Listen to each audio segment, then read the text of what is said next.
بسم اللہ الرحمن الرحیم۔ السلام علیکم ورحمۃ اللہ۔ آج آپ کے سامنے پارہ نمبر 7 کا خلاصہ بیان کروں گی۔ چھٹے پارے کی آخری آیت میں بتایا گیا تھا کہ جو حقیقی نصارہ ہیں وہ اپنے دلوں میں مسلمانوں کے لیے قدر نرم گوشہ رکھتے ہیں، اور اب 7ویں پارے کے شروع میں بھی بعض نصارہ ہی کا ذکر ہے کہ جو قرآن سن کر اپنے آنسوؤں پر قابو نہیں رکھ پاتے اور بے اختیار ان کی آنکھیں چھلکنے لگتی ہیں۔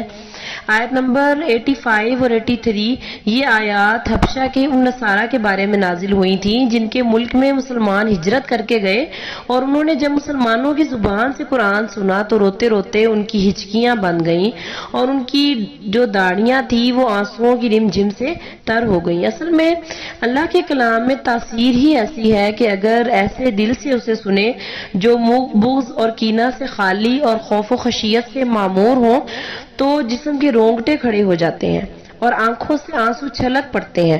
حقیقی نصارہ کے کلام اللہ سے متاثر ہونے اور رونے دھونے کا حال بتانے کے بعد شرعی مسائل ذکر کیے گئے ہیں، کیونکہ سورۃ مائدہ مدنی سورت ہے اور مدنی صورتوں میں بہت سے مسائل بھی بیان کیے جاتے ہیں۔ جیسے مکی صورتوں میں عام طور پر عقائد سے بحث ہوتی ہے، یوں ہی مدنی صورتوں میں تفصیل کے ساتھ اور کہیں اختصار کے ساتھ تشریعی امور سے بحث ہوتی ہے۔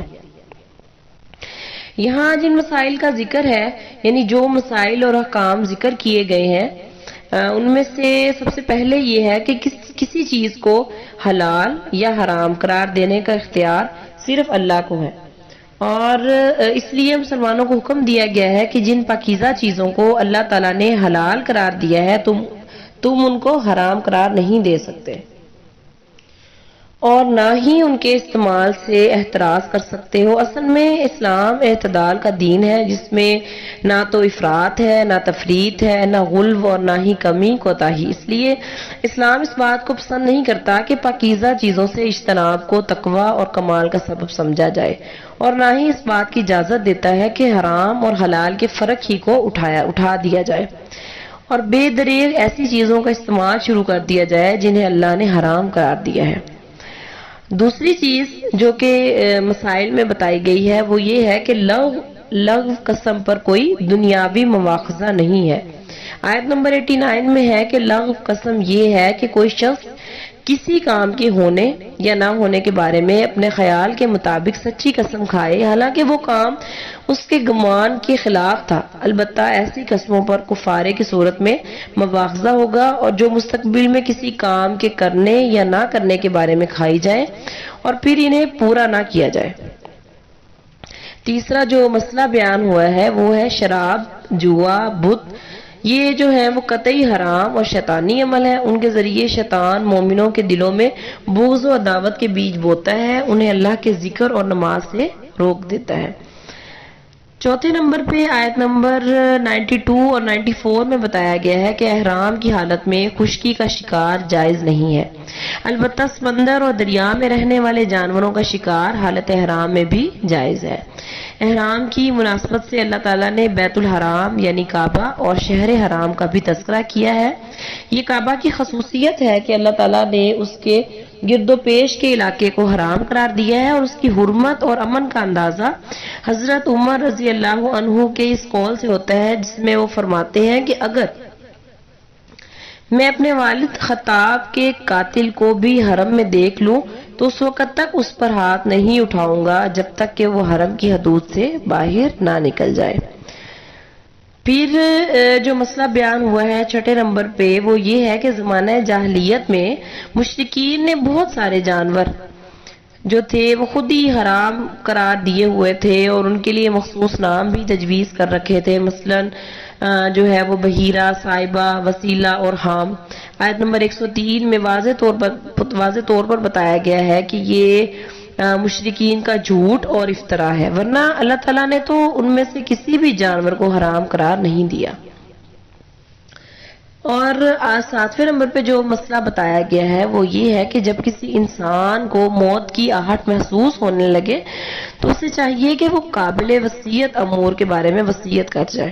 اس وصیت پر 2 قابل اعتماد شخصوں کو گواہ بنا لیا جائے تاکہ کل کلاں اگر اختلاف ہو جائے تو ان کی گواہی کی روشنی میں فیصلہ کیا جا سکے. اور وصیت تو ویسے بھی انسان کو لکھ کے رکھنی چاہیے کیونکہ زندگی آج کل جو ہے وہ بالکل بھی پتہ نہیں چلتا کہ انسان کب دنیا سے رخصت ہو جائے. 8ویں نمبر پہ حلال اور حرام کے ان مسائل کے بعد قیامت کے دن کی منظر کشی کی گئی ہے کہ جب تمام رسولوں کو جمع کر کے ان سے سوال کیا جائے گا کہ جب تم نے میرا پیغام میرے بندوں تک پہنچایا تو تمہیں کیا جواب دیا گیا. انبیاء کے ساتھ سوال و جواب کے تناظر میں حضرت مسیح علیہ السلام کا خاص طور پر تفصیلی تذکرہ کیا گیا ہے جس میں بتایا گیا ہے کہ اللہ تعالیٰ قیامت کے دن سیدنا مسیح علیہ السلام کو اپنے احسانات یاد دلائیں گے. ان احسانات میں مائدہ والا قصہ بھی مذکور ہے کہ جب حواریوں نے حضرت عیسیٰ علیہ السلام سے درخواست کی تھی کہ آپ اللہ سے درخواست کریں کہ وہ ہمارے لیے آسمان سے مائدہ یعنی دسترخوان کو نازل فرمائے، ایسا دسترخوان جس میں کھانے پینے کی مختلف آسمانی نعمتیں سجی ہوئی ہوں. اس قصے کے حوالے سے اس سورت کا نام مائدہ رکھا گیا ہے. اپنے چند احسانات گوانے کے بعد اللہ تعالیٰ سوال کرے گا، اے عیسیٰ مریم کے بیٹے، کیا تم نے لوگوں سے کہا تھا کہ مجھے اور میری والدہ کو اللہ کے سوا معبود ٹھہراؤ؟ حضرت عیسیٰ علیہ السلام بارگاہ جلال میں عرض کریں گے، تو پاک ہے، میرے لیے یہ مناسب نہیں تھا کہ میں ایسی بات کہتا جس کے کہنے کا مجھے حق ہی نہیں تھا. پھر عرض کریں گے کہ میں نے تو انہیں ایک اللہ کی عبادت کا حکم دیا تھا، اگر انہوں نے میرے حکم کی نافرمانی کی ہے تو آپ کو اختیار ہے، چاہیں تو انہیں سزا دیں اور چاہیں تو انہیں معاف کر دیں. آیت نمبر 116 اور 118 میں قیامت کے دن کی منظر کشی اور اللہ کی ہماگیر سلطنت کے تذکرے پر سورت مائدہ کا اختتام ہو جاتا ہے. پھر 7ویں پارے میں سورت الانعام کا ذکر ہے. سورت مائدہ کے بعد 7ویں پارے کے دوسرے پاؤں سے سورت انعام کا آغاز ہوتا ہے اور اس سورت میں تقریباً 165 آیات اور 20 رکوع ہیں. یہ مکی صورت ہے. مکی صورتوں میں عام طور پر 3 بنیادی عقائد سے بحث کی جاتی ہے، یعنی توحید، رسالت اور آخرت. اس صورت کی نمایاں خصوصیت یہ ہے کہ اس میں مشرکین کے غلط عقائد کی تردید کے لیے تقریر اور تلقین دونوں اسلوب اختیار کیے گئے ہیں. اسلوب تقریر کا مطلب یہ ہے کہ اللہ تعالیٰ کی توحید اور قدرت و عظمت کے دلائل کو ایسے مسلم اصولوں کی صورت میں پیش کیا جاتا ہے کہ ان کا انکار ایسا انسان کر ہی نہیں سکتا جسے اللہ تعالیٰ نے قلب سلیم اور عقل صحیح سے نوازا ہو. اس صورت کا اگر ہم مطالعہ کریں تو پتہ چلتا ہے کہ وقفے وقفے سے ایسی آیات ملتی ہیں جن میں ارض و سماع میں اللہ کے موجود ہونے، بندوں پر اس کے غلبے اور ظاہر و باطن کا عالم ہونے کا یوں ذکر کیا گیا ہے کہ گویا ان کو جو ہے وہ مشرکین بھی، ان سارے دعووں کو مشرکین بھی تسلیم کرنے کو تیار ہیں. اور یہ دعوے ایسے ہرگز نہیں ہیں کہ ان کے ثبوت کے لیے دلائل دیے جائیں یا زیادہ مغز ماری کی جائے، بلکہ جب صاحب نظر انسان کائنات پر ایک نظر ڈالتا ہے تو وہ اللہ کے وجود، اس کی عظمت، اس کی کبریائی اور غلبے اور قدرت کا اعتراف کیے بغیر نہیں رہتا. درسیل آیات میں اس اسلوب کی جھلک دکھائی دیتی ہے اور آسمان اور زمین میں وہی ایک اللہ ہے، تمہاری پوشیدہ اور ظاہری باتیں سب جانتا ہے اور تم جو عمل کرتے ہو اس سے واقف ہے، اور وہ بندوں پر غالب ہے اور تم پر نگہبان مقرر کیے رکھتا ہے. اور وہی تو ہے جو رات کو نیند کی حالت میں تمہاری روح قبض کر لیتا ہے اور جو کچھ تم دن میں کرتے ہو اس سے خبر رکھتا ہے. اسلوب یقین کا حاصل یہ ہے کہ اللہ تعالیٰ اپنے رسول امی کو ایسے دلائل سکھاتا ہے جن کا منکرین کے پاس کوئی جواب نہیں ہوتا. وہ شرمندگی پر مجبور ہو جاتے ہیں اور یہ اسلوب عام طور پر سوال و جواب کی شکل میں ہوتا ہے. مثال کے طور پر آیت نمبر 12 میں ہے کہ آپ ان سے سوال کیجئے کہ آسمانوں اور زمین میں جو کچھ ہے یہ کس کا ہے. ظاہر ہے کہ دل سے تو مشرکین بھی تسلیم کرتے تھے کہ سب کچھ اللہ ہی کا ہے، لیکن زبان سے اعتراف کرنے میں انہیں حجاب ہوتا تھا. اس لیے فرمایا کہ آپ خود ہی جواب دیجئے کہ سب کچھ اللہ ہی کا ہے. اور آیت نمبر 19 میں ہے، ان سے پوچھو کہ سب سے بڑھ کر کس کی شہادت ہے، کہہ دیجئے اللہ ہی میرے درمیان اور تمہارے درمیان گواہ ہے۔ تقریر اور تلقین کے یہ دونوں اسلوب سورۃ انعام میں پہلو بہ پہلو چلتے ہیں۔ اس سورت کی ابتدا اللہ کی حمد و ثنا اور عظمت اور توحید سے ہوتی ہے، اور توحید کے ساتھ رسالت کا بھی ذکر ضروری ہے۔ چنانچہ بتایا گیا ہے کہ منکرین کی عادت یہ ہے کہ رسول اللہ صلی اللہ علیہ وسلم جو بھی دلائل براہین ان کے سامنے پیش کرتے ہیں یہ ان سے اعراض کرتے ہیں، اور جواب میں جو ہے وہ اس طرح کی باتیں کہتے ہیں کہ اس نبی پر کوئی فرشتہ کیوں نہیں اتارا گیا۔ توحید و رسالت کے بعد بعث و جزا کا ذکر ہے۔ فرمایا گیا کہ تمہیں اللہ قیامت کے دن ضرور جمع کرے گا، اس میں کوئی شک نہیں۔ یہ تینوں مضامین سورۃ انعام میں عدل بدل کر تلقین اور تقریر کے اسلوب سے چلتے جاتے ہیں، یہاں تک کہ بات ابو الانبیاء حضرت ابراہیم علیہ السلام تک جا پہنچتی ہے۔ اس میں کوئی شک ہی نہیں کہ حضرت خلیل شرک میں ڈوبی ہوئی دنیا میں روشن مینار تھے۔ انہوں نے جب سورج، چاند، ستاروں اور ہاتھوں سے بنائے گئے اصنام کو معبود تسلیم کرنے سے انکار کر دیا اور رب واحد کی کبریائی پر ایمان لانے کا اعلان کیا تو انہیں سب سے پہلے اپنے والد ہی کی مخالفت کا سامنا کرنا پڑا، مگر انہوں نے اس مخالفت کی کوئی پرواہ نہ کی اور دعوت توحید کا سلسلہ جاری رکھا۔ یہی دعوت دوسرے انبیاء نے بھی اپنے اپنے زمانے میں دی۔ سورۃ انعام میں ان انبیاء میں سے 18 کے نام مذکور ہیں اور ان سب کو وحی سے مشرف کیا گیا۔ اس کے علاوہ بھی بے شمار انبیاء دنیا میں آئے ہیں لیکن ان کے نام قرآن میں مذکور نہیں۔